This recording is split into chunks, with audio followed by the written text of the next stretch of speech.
Então, boa tarde, né? Agradecer a presença da Sofia aqui. A ideia hoje é a gente fazer esse bate-papo, né? Trocar aqui, conhecer um pouco mais sobre essa experiência que a Sofia viveu, né? Eu e Tayane Duarte.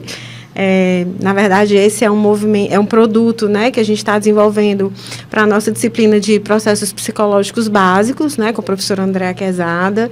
O tema do trabalho é resiliência, né? Então a ideia é a gente falar um pouco sobre resiliência dentro de contextos de superação. E a Sofia, que inclusive é a nossa ex-aluna aqui da universidade também, né, passou por uma experiência nesse sentido. E a ideia é a gente bater um papo, compartilhar um pouco, trocar, aprender com ela, né, e trazer também para todo o time, para a sala de aula, para a professora, enfim, compartilhar com os colegas um pouco da experiência da Sofia. Então, obrigado, Sofia, obrigado, Thay, pela parceria. Sofia, obrigada pela presença. E, assim, gostaria que você começasse contando para a gente como foi, assim, que tudo aconteceu. Desde o AVC, logo após a meningite que você sofreu, como foi que você se deparou com essa nova situação que precisava de maiores cuidados? Bom, primeiro eu tive o AVC hemorrágico, eu entrei em coma. Depois, logo em seguida, tive uma meningite.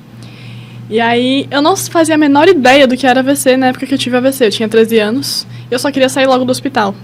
Então, as pessoas tendem a pensar que a pior parte foi quando eu estava no hospital. Mas não, a pior parte foi quando eu saí do hospital, que aí sim comecei a sentir as dificuldades mesmo. Queda de cabelo, emagreci, engordei, estria, alergia ao corticoide, muitos efeitos colaterais. E aí que ficou difícil mesmo. Você tem, assim, na tua memória, assim, anterior, né, assim, de como foi o processo, você se sentiu mal, como é que isso aconteceu?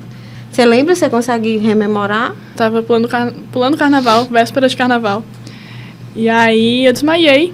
Logo, minha mãe pensou que era infecção de comida, todo mundo pensou que eu tinha comido algo estragado. E aí eu comecei a passar mal. Convulsionei e logo fui pra cirurgia. Disseram que eu tava tendo uma hemorragia, AVC hemorrágico. Chegou a ficar quantos dias no hospital, tu lembra? 1 mês e meio no total, sem contar com as vezes que eu tive que voltar depois que eu saí do hospital, para fazer radiocirurgia, embolização, alguns procedimentos cirúrgicos que eu fiz depois que eu saí do hospital. Eu imagino que depois de um determinado momento no hospital cai a ficha, né? Como é que foi isso para ti, assim? Como é que foi esse momento de, nossa, eu tive um AVC, estou no hospital, agora tenho um pós, 13 anos, né? A gente está numa fase que já é naturalmente complexa, né? De adolescência, de novas descobertas.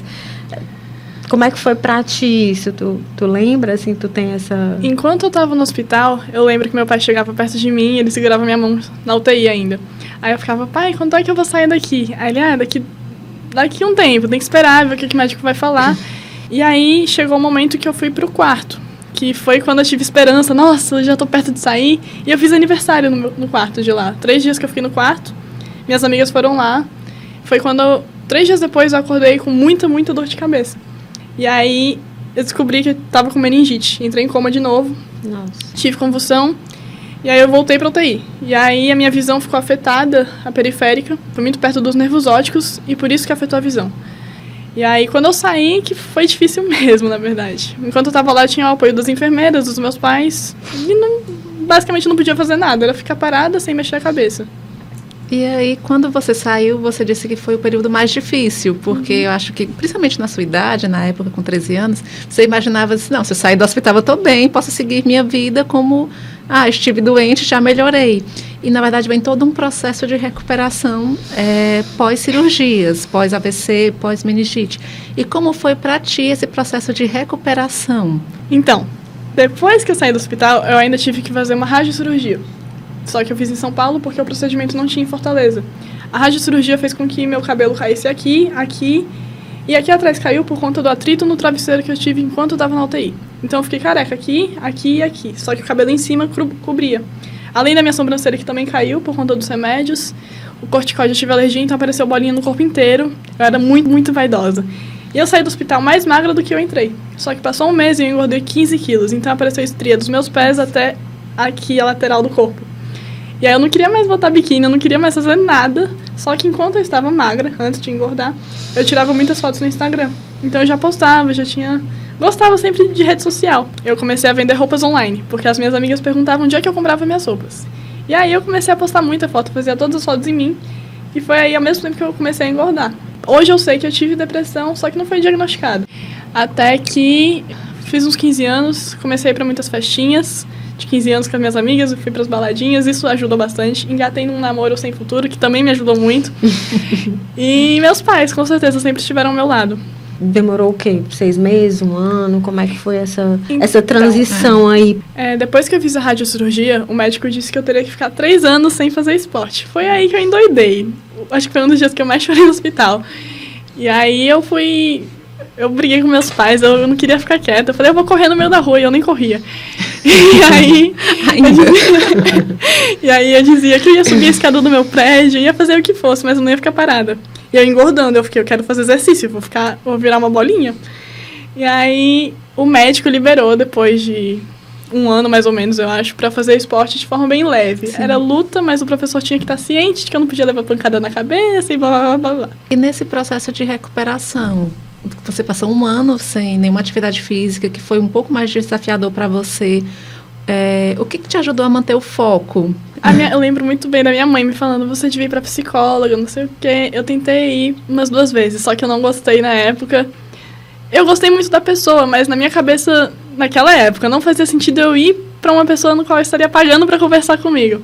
Eu sei que é muito importante, inclusive hoje em dia eu queria ter. Mas naquela época eu fui 2 vezes, e foi muito se eu fui 2. Fora isso, foi minhas amigas. Eu acho que eu me distraí muito com festas. E o Muay Thai, que eu comecei a ir muito pra um Muay Thai. Fazia academia depois. Comecei a fazer academia. Depois comecei no jiu-jitsu. O esporte sempre esteve comigo, só não o triatlon. O triatlon chegou em 2023. O que é que existia dentro da Sofia naquele momento, que ainda existe, o que é que foi potencializado, né, enquanto pessoa, assim, tu consegue ver alguma coisa assim? Com certeza. Hoje é uma coisa que eu digo, eu me tornei outra pessoa depois que isso aconteceu. Eu me tornei vegetariana, mudei hábitos alimentares, mudei o comportamento com a minha família, mudei as amizades, comecei a dar muito mais importância para cada dia da minha vida. Hoje eu penso, eu tenho que aproveitar cada segundo, porque amanhã a gente não sabe o que vai acontecer. Eu sou espírita, comecei a frequentar centro espírita, comecei a ter mais fé em mim mesma. Eu acho que eu adquiri muita coragem em descobrir que eu sou muito forte. Não só para superar o AVC, mas em qualquer coisa que tenha de desafio. Eu acredito hoje que eu posso superar qualquer coisa.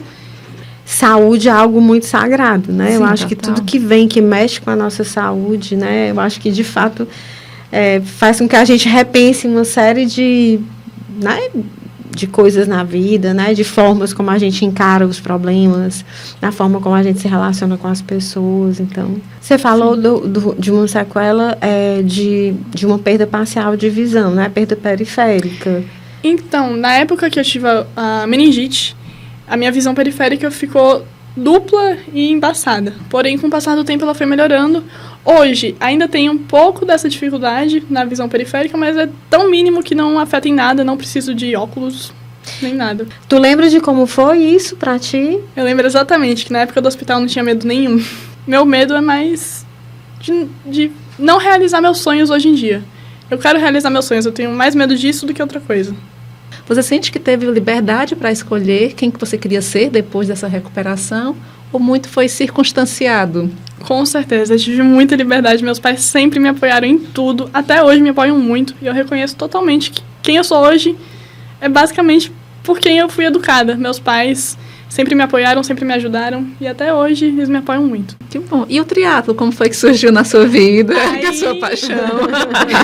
Em 2023 começou. Eu comecei a nadar e correr. E aí ia ter uma prova de aquatlon, que é corrida, natação e corrida. Aí eu participei da primeira. Aí logo depois eu descobri que ia ter o Ironman. Foi assim que eu comecei. Aí eu falei, eu quero fazer triatlon, mas sem a ideia de fazer o Ironman ainda. Aí 1 mês depois que eu comecei a fazer triatlon, eu falei, eu quero fazer o Ironman, o 72.3. E aí eu mudei de equipe e aí eu comecei a treinar pro triatlon mesmo, com as 3 modalidades. E aí hoje você tem participado de competições de forma recorrente? Hoje sim, hoje tá maravilhoso, gente. Eu tô fazendo competição, sim, de corrida. De ciclismo fiz algumas e triatlon também. Todas da federação eu faço. Os 70.3 já fiz 2. Vou fazer agora mais um com a mesma distância, mas é o Cabra da Peste. E sim, estou fazendo muitas provas, estou muito contente. A gente sabe que passar por uma prova, né, tão longa, né, fazer um Ironman, por exemplo, exige muito do corpo, mas eu acho que exige muito mais da mente, né? Você acha que tudo que você viveu te ajudou para hoje conseguir lidar com as pressões de um esporte que exige tanto, né? Resiliência. De concentração. Com certeza. E agora eu também estou inscrita no Mundial da Espanha, que vai ter esse ano, por consequência dessa prova. Mas a cabeça é uma coisa que eu nunca tive dúvida de que eu iria conseguir. Eu tinha mais dúvida se a minha perna ia aguentar. A cabeça eu sempre soube que ela era forte, assim, para aguentar a pancada que fosse. O que é que tu chamaria de resiliência, assim, numa definição tua? Ter superado, passado por todos os obstáculos e tá bem hoje. Eu acho que é isso, basicamente. E o que tu diria para a Sofia com 13 anos passando por... Continua que vai dar certo. Com certeza eu estou tentando realizar meu sonho ainda, já realizei alguns. E com certeza eu não vou parar. Enquanto tiver condição, enquanto tiver saúde para fazer isso, que é o principal, ter saúde. Se você fosse deixar, sei lá, uma mensagem, uma palavra, algo que pudesse resumir o que você viveu, né, e que pode inspirar, né, todos nós aqui para caminhar. Teria uma palavra? A palavra é coragem, com certeza. Tem que ter coragem para realizar todos os sonhos. Não desistir também de quando você tem algo em mente. Mesmo que pareça muito difícil. Tem como. Alguém já fez, então você também consegue fazer. Só tem que achar o jeitinho. Sophie, muito obrigada por ter topado estar aqui com a gente.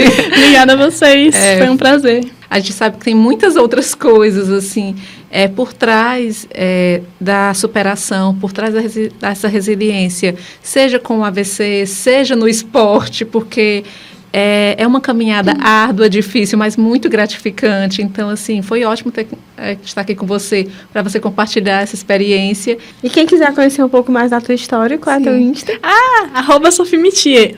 SOPHY, Mitier, M-I-T-I-E. Gente, muito obrigada. Agradecer toda a equipe que deu suporte aqui, né, para esse momento com a Sophie. Obrigada e boa tarde. Obrigada.